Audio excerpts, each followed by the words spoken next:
I'm Ann Bocock, and welcome to Between the Covers. You know Brad Meltzer as the multiple #1 New York Times best-selling author for nonfiction, children's books, thrillers, and even comic books. He's the host of 2 shows on the History Channel, and he used his TV show to help find the missing 9/11 flag. Meltzer's latest book is dramatic, with politics, treason, heroes, and villains. It's The First Conspiracy, the secret plot against George Washington and the birth of American counterintelligence. Please welcome Brad Meltzer. Thank you. Good to see you. It is good to see you. If I Google the name Brad Meltzer, am I going to just find man who can do anything?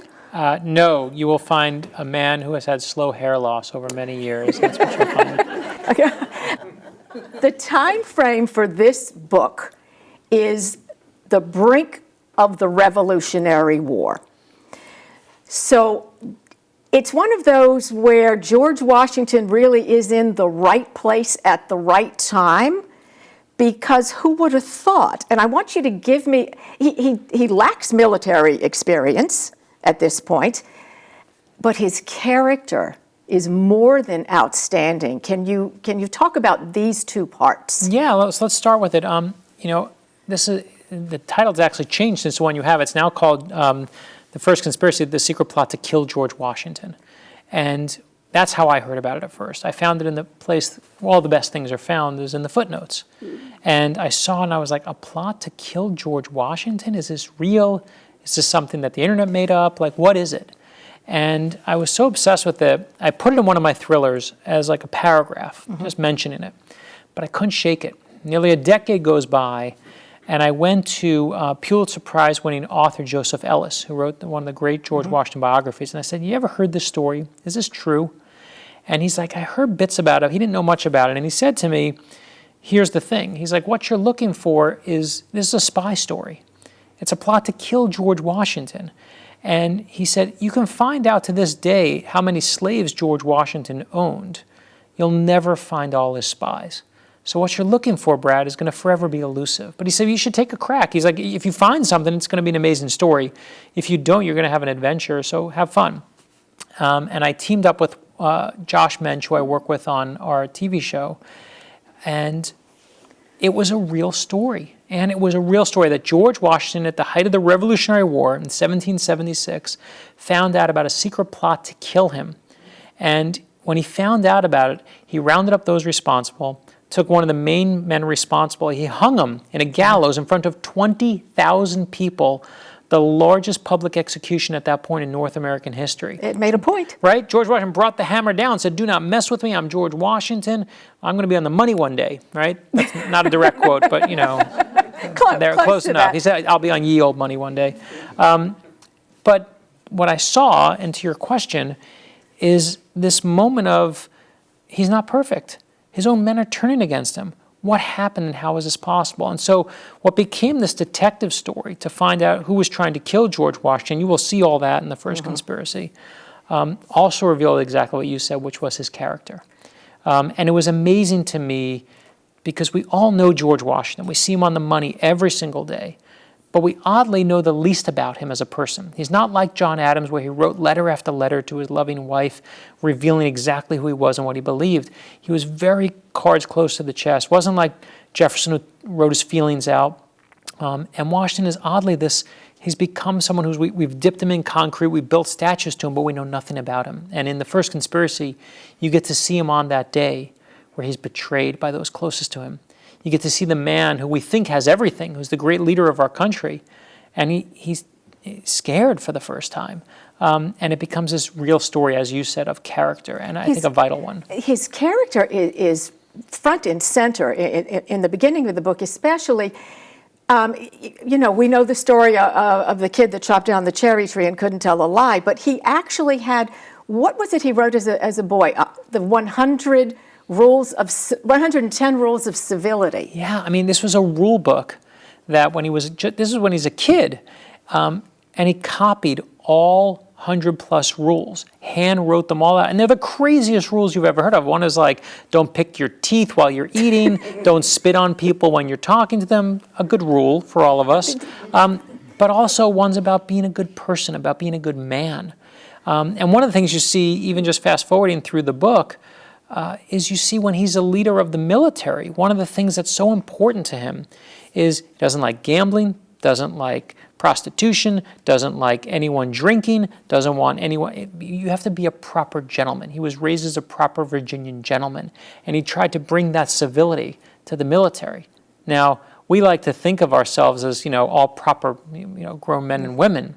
But he was bringing something that this country wasn't, half the country wasn't ready for. The troops that were under him were, we like to think, I'll say it this way, we're a country that loves legends and myths.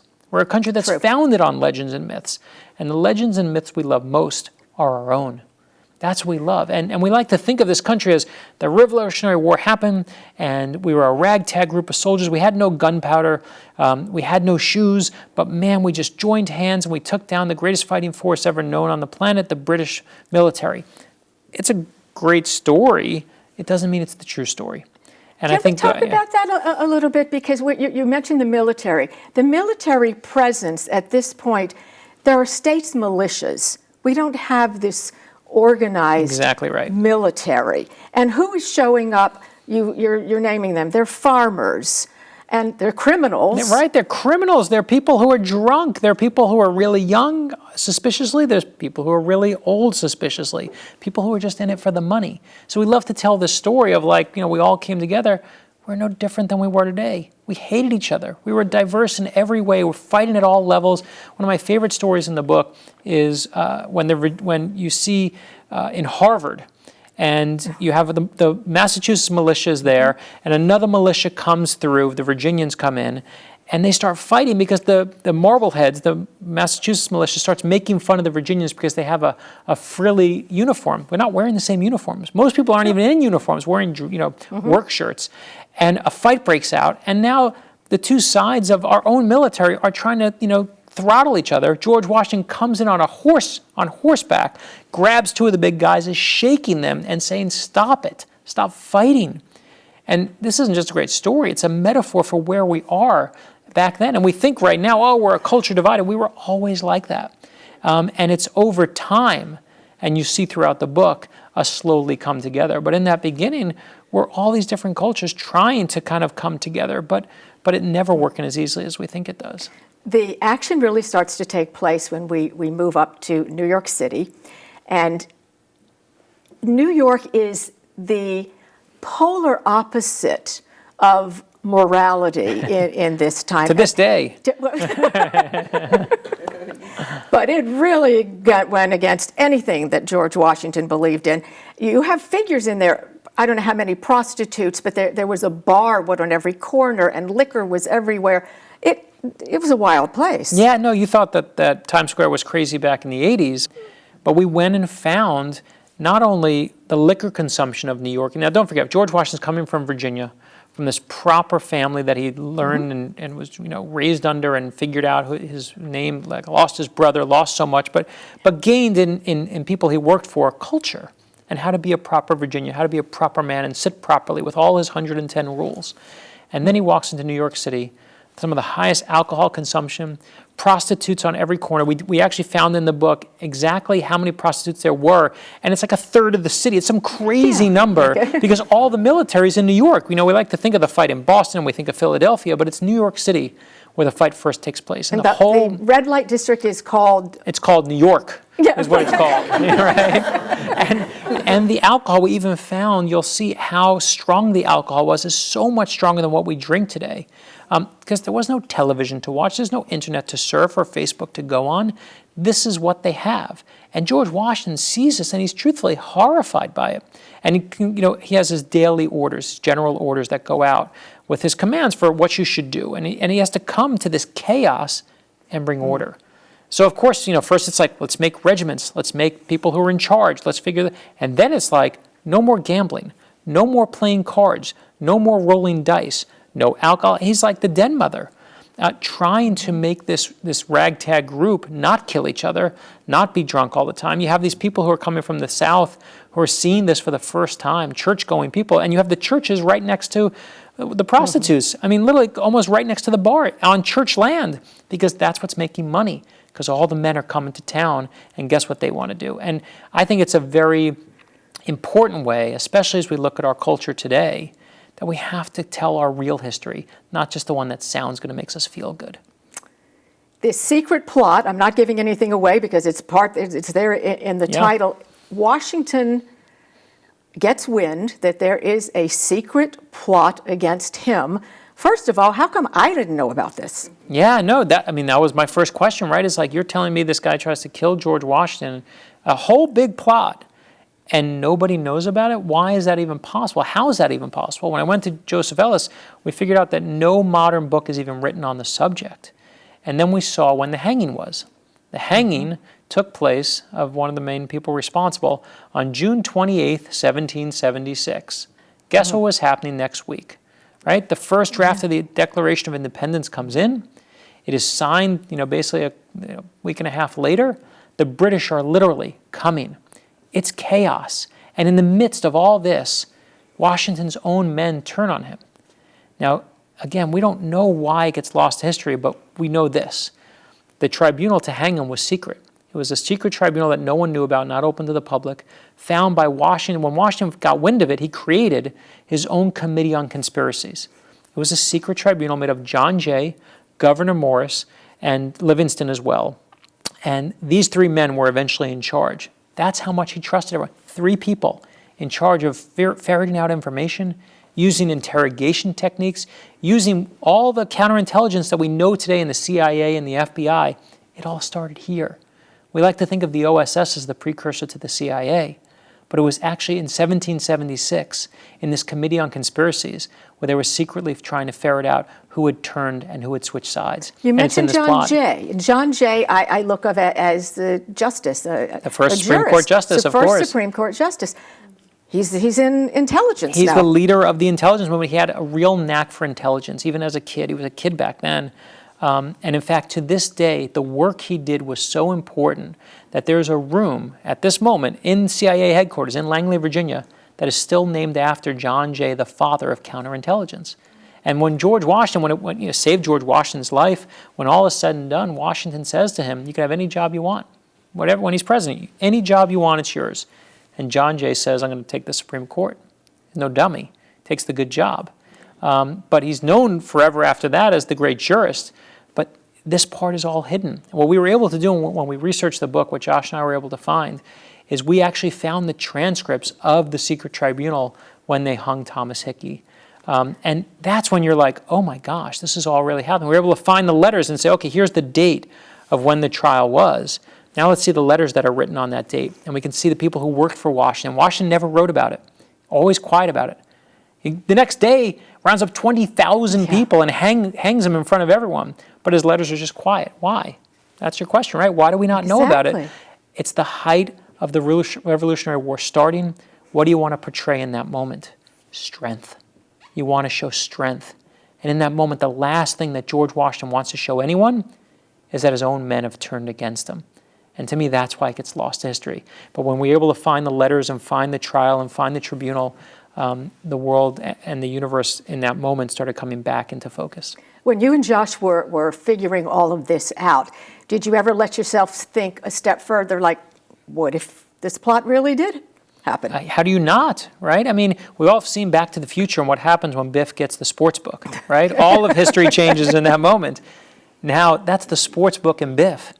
Imagine George Washington is taken out. The father of our country is taken out in the opening days of the Revolutionary War. Again, June 28th, 1776. This isn't at the bitter end or somewhere in the boring middle. This is it. The British are coming. And you're going to take out the man who holds the whole revolution together by sheer will, just putting his arms around and says, everyone, again, like that metaphor in Harvard Yard, stop fighting, come together. We're one country. Right now, we really, we have politicians who are out there who love to drape themselves in the flag and try and say what great Americans they are.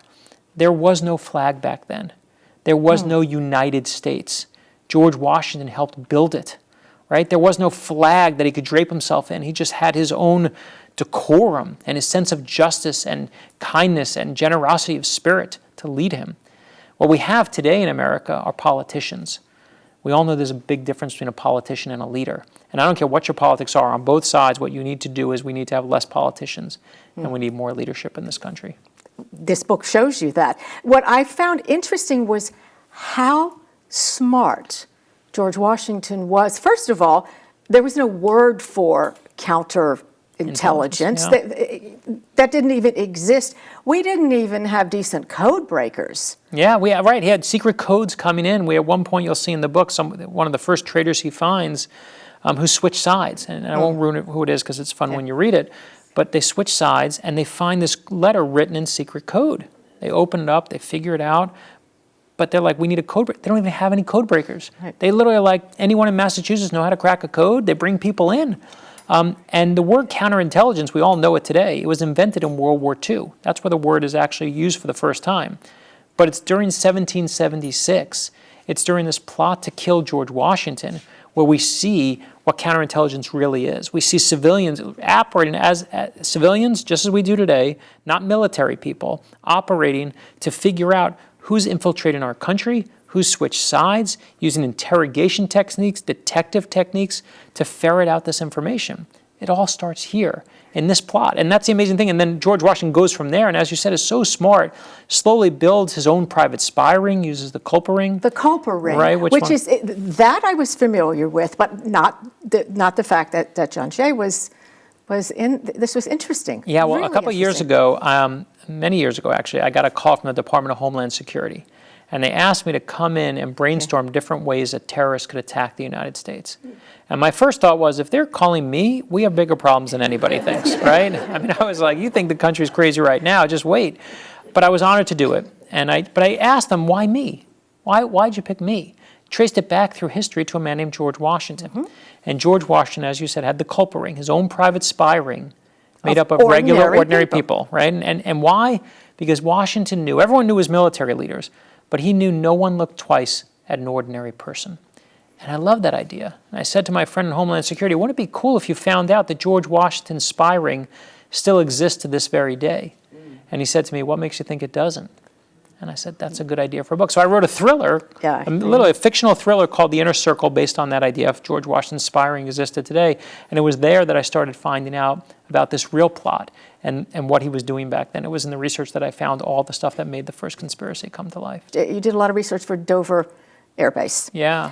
And that I found fascinating. I guess I didn't realize that this is really hallowed ground. Yeah, a few years ago, I went on a USO tour. The USO takes 6 thriller writers, and they used to do it every year to go entertain our troops in the Middle East. I've gone to Cuba. I've gone all over with them.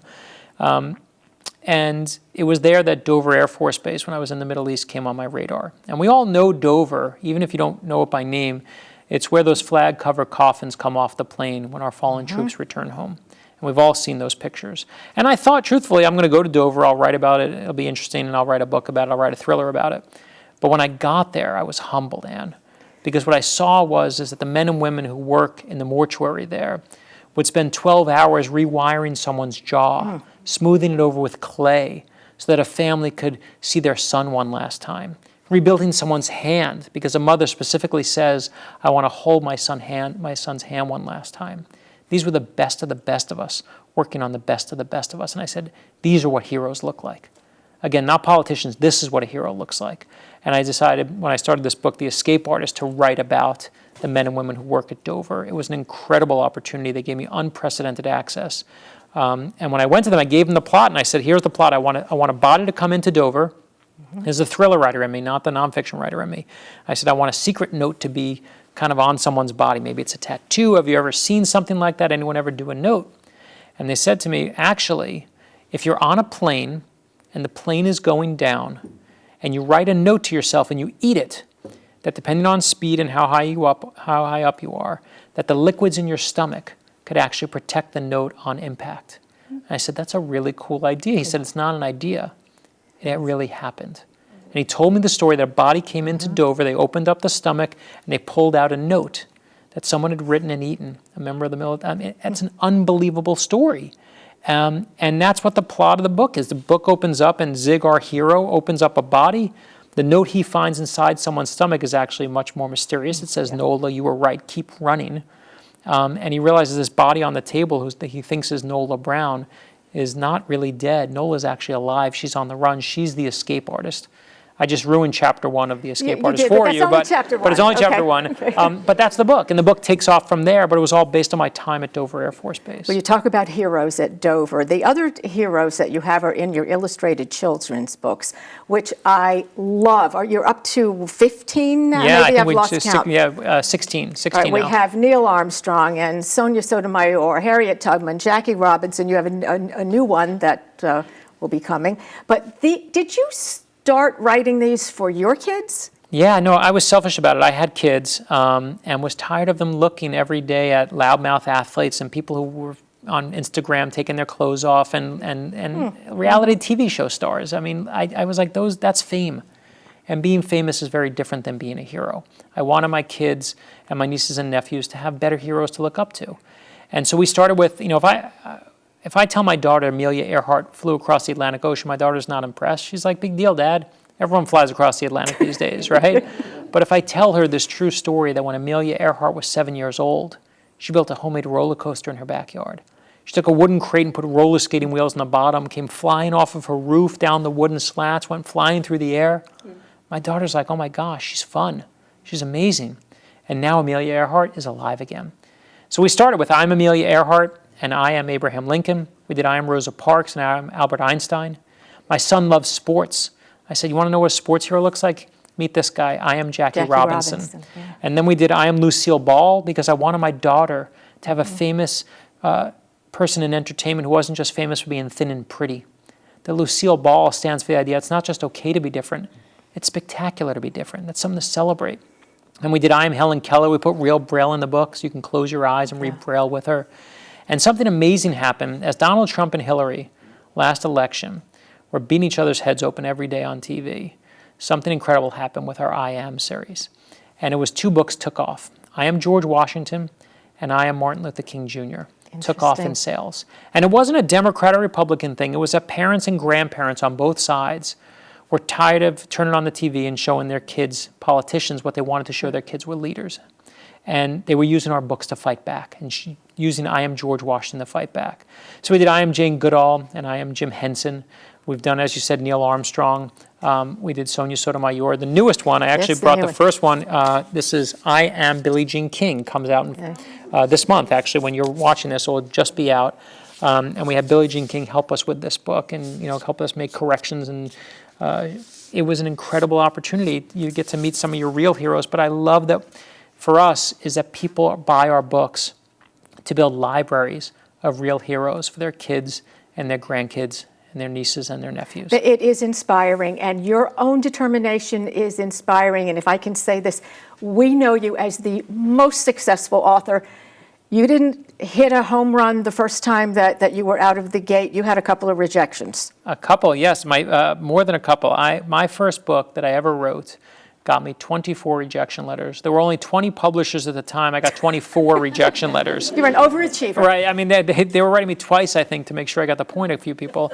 And not even making that up. It's true. But I was young. I was 24 years old at the time. And I said, if they don't like this book, I'm going to write another. And if they don't like this book, I'm going to write another. And the week after I got my 23rd and 24th rejection letter, I started the next book, which became The 10th Justice, my first thriller that was ever published, where I met you all those years ago. And it changed my life. But I don't look back on the experience and say, well, I was right and they were wrong and ha-ha on them. Life is subjective. And what any of us do with our lives, whether we host a TV show or we write books or we stay at home or we're retired or we're doctors, lawyers, whatever you might do, don't let anyone tell you no.